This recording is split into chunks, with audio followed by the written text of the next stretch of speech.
But real quick, for the people that said that our festival was a scam or that it wasn't happening, you guys can suck a fat donut, okay? Because it's happening. How do I learn the scam? It was our first Ace Fest and it was a success.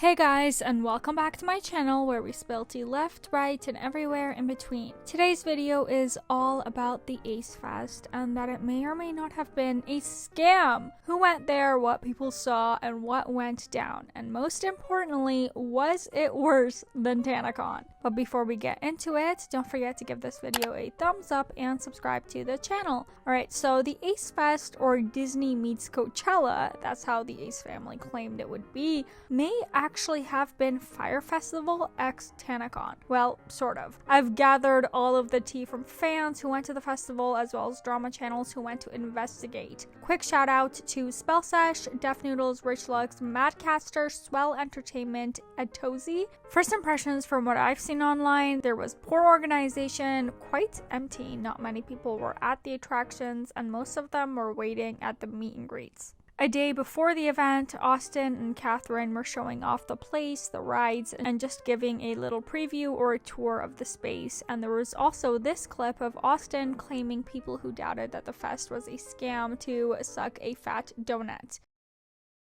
But real quick, for the people that said that our festival was a scam or that it wasn't happening, you guys can suck a fat donut, okay? Because it's happening. Well, isn't this welcoming? Can you blame people for thinking this would be a disaster though? It's the Ace family we're talking about. The best product they can sell is a handbook for how to scam people. That would be the only genuine thing that they can monetize at this point. As you guys know, we've discussed the way the fest was advertised. It seemed a little bit scammy and weird. For example, the ticket situation, telling fans they sold out as soon as they launched, but in reality they just wanted to hype the event up even more. Not having single tickets in the first place, adding them later, and so on. Saying that they might have live performances like Chris Brown, Justin Bieber, Doja Cat, or Catherine herself. We're gonna talk about that a little bit later in the false advertisement section. Okay, so this meet and greet, apparently the line to get to it, to take pictures with Austin and Catherine, was really long, and that's pretty much where everybody was. Initially, it was out in the open, no umbrellas or any shade provided, just an area where Austin and Catherine were, which is fair. If they're gonna be there all day, might as well be comfortable, right? Apparently, people were supposed to go to a booth where they check your tickets and what tier you bought, and then they give you a wristband for the meet and greet. But from what Spill Sesh reported, no one was checking to let you in the festival itself, and she just walked into the event and accidentally got in line for the meet and greet. I think she said she bought a ticket for the event that was happening right next to the Ace Fest, and a lot of people were joking that you could just get a $20 ticket for that event and just shimmy your way in the Ace Fest because they saw online that it was happening at the same time and day. At some point, the line was brought into one of the facilities at the festival. They used the building because it was way too hot outside. The festival started at noon until 10 p.m., so that is a lot of sun. It was also speculated that Catherine might not attend the event at all because a few days before the event, they posted a vlog where she said she got injured and dislocated her back. Fortunately, she was okay and attended the event. As the day went on, Austin posted on his Instagram that whoever is left in line waiting to meet them can go and have a quick break, get something to eat, drink some water, and then return to the line. He said all of that because he promised him and Catherine would stay for the meet and greet until the end of the festival, which was 10 p.m. But at around 8 p.m., security told people to go away. So Austin is here saying, go have a break, come back in line when it's a bit shorter. And then security is like, nope, no more people can get in line. And that sucks because they claimed that it was guaranteed to meet and take pictures with them. But despite all of that, it's worth mentioning that Austin and Catherine took their time to the fans. A lot of them were kids after all. The Ace family kids were not with Austin and Catherine. I don't think they were part of the meet and greet, which is probably for the better. I can't imagine a child having to sit still for hours in the heat and be present for fans. From the clips that I saw, they seemed pretty chill and engaged with each fan, which is a good thing. When it comes to what they promised and what they delivered, there are a few holes. One thing that Austin really wanted us to know was that parking will be free. It appears that that was not true. He claimed that it would be just like Disneyland and better, free parking for the VIP attendees, but apparently that didn't matter in the end. Parking was $10 for everybody. Initially, before the tickets went on sale for the event, it was promoted that there will be free rides, games, prizes, wildlife park, and live performances, all for free. However, after the tickets went live on the website, it was not said there will be wildlife or any performances, which, to be honest, it's not the end of the world, for the wildlife part at least. Imagine if there were any animals on site, they would not be feeling well, especially in that heat.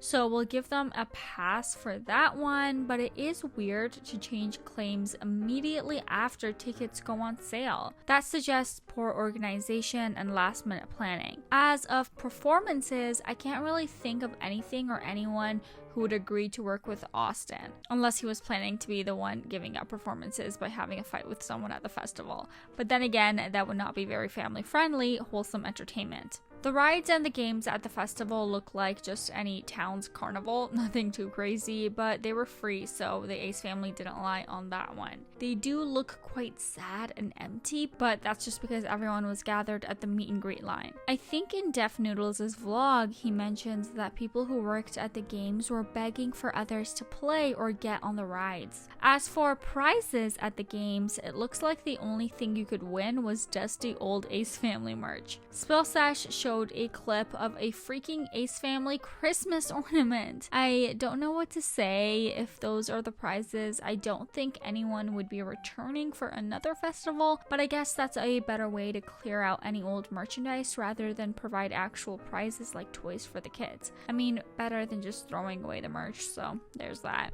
And now for the YouTubers who went to investigate. What did they find out? Did they get the tea? Well, some of them were not treated that well. Def Noodles managed to get in line for the meet and greet, wait for about 3 hours, and call Austin a scammer to his face. Austin quickly went from smiling to what the heck, get out. Austin told security that he was trying to be funny and not actually see them, and they kicked him out. All right. Oh yeah, I love it. So I want to ask you some advice. How do I learn that scam is free? He didn't come to be funny. I'm for real. Come on this up, I'm a fan. Come on this up, real quick. No, for real. Come on this up, real quick. Come on this up. Salud. Be like you. I want to be a scammer. I'm for real. Can I be a scammer like you?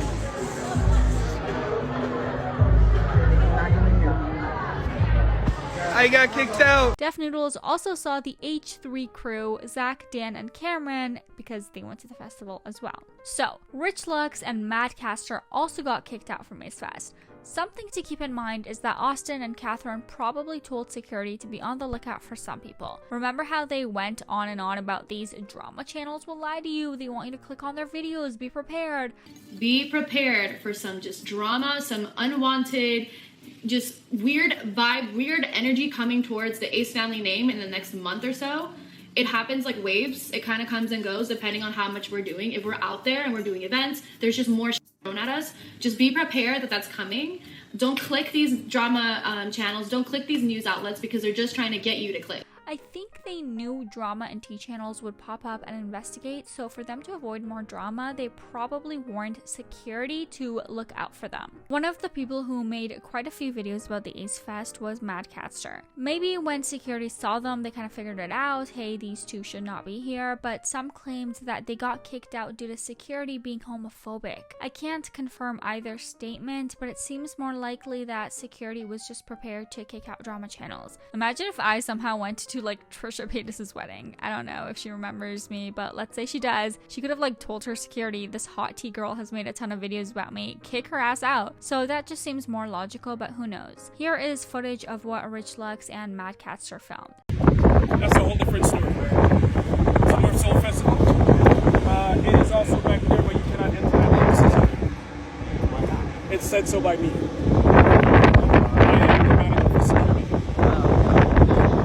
On my badge, just clearly identified. No problem. Ready? I'm just working on the they told Madcatster that he should be ashamed, and he responded to them saying, "I should be ashamed? Are you ashamed?" Rich and Madcatster said that they spent thousands of dollars for plane tickets, hotels, car rentals, just so they could come to this event. Wow, dedication. Yes, everyone. I don't know who these guys are. They're media, I guess. In the accent. Yeah. Who you with? What media you with? Don't matter. Rich Luck. We just got kicked out of Ace Fest. Oh yeah? We got 1 million subscribers on YouTube. I wonder why. This is Madcatster. What do you guys do? Might have something to do with Celebrity news, gossip. Oh, that's bad. bad. Oh, it's just gossip. Oh, okay. Maybe just shitting on people. That's what it is, right? See you later. Yeah. Imagine spending that much money on an Ace Family meet and greet just so you can get kicked out before even entering. They got no refunds or any compensation. The place had signs where they said they keep the right to refuse service, but still, spending $100 on tickets to see Austin and Catherine, and then this happens? Big oof. Finally, Austin posted a few clips on his Instagram story where he claimed the Ace Fest was a success. I don't know about that. Granted, it's still better than Tanacon, so props to them for not setting the bar lower. But then again, the issue with Tanacon was having too many people and not having a plan how to handle it. Ace Fest, on the other hand, promised big things, set the expectations high, advertised it as this big event like Coachella, or comparing it to Disneyland. Me and the family just want to say thank you guys again from the bottom of our hearts for coming out and showing so much love. Oh my gosh, it was our first Ace Fest and it was a success. Thank you guys again. We love you guys so much. If you didn't come this time, hopefully you can make it to the next one. We love you guys. By the way, some people compared prices of a one-day Disneyland ticket and Ace Fest ticket, and they're about the same price. It's like $109 to go to Disney on during low season, and a single ticket for the Ace Fest was about $110. All in all, the event was a total disaster. They provided free rides, games, and prizes like they promised, although we can discuss if they were worth the price or not. A few tweets and what people had to say. Spill Sesh said, "Watching parents pour water on their kids to keep them cool while Austin and Catherine chill in the shade." Angelica Ole said, "So drama channels are getting kicked out of the Ace Fest. If it's such an amazing event, what are we scared of?" Another user said, "So at Ace Fest, the free food wasn't free. The free parking wasn't free. No live animals or live entertainment as advertised. 2 openly gay men were kicked out and $500 ticket holders were turned away, guaranteed. Austin McBroom will hail this as a success." Which is so funny, because he did. Another user said, "Seeing creators getting kicked out of Ace Fest makes you realize how valuable channels like Spill Sesh are. They may hide their face for privacy, completely understandable, but they won't know who they are. If you are ever sad, just remember at least you didn't pay $500 to attend Ace Fest." And lastly, one user said, "Ace Fest should have been held in the IKEA parking lot in Burbank. Could have saved everyone the drive to Lancaster, and at least there would have been Swedish meatballs." Alright, so that was it for today's video. Please let me know what you guys think about this all in the comments down below. If you like this video, please make sure to give it a thumbs up and subscribe to our channel. We post new videos every single day. Alright, bye-bye.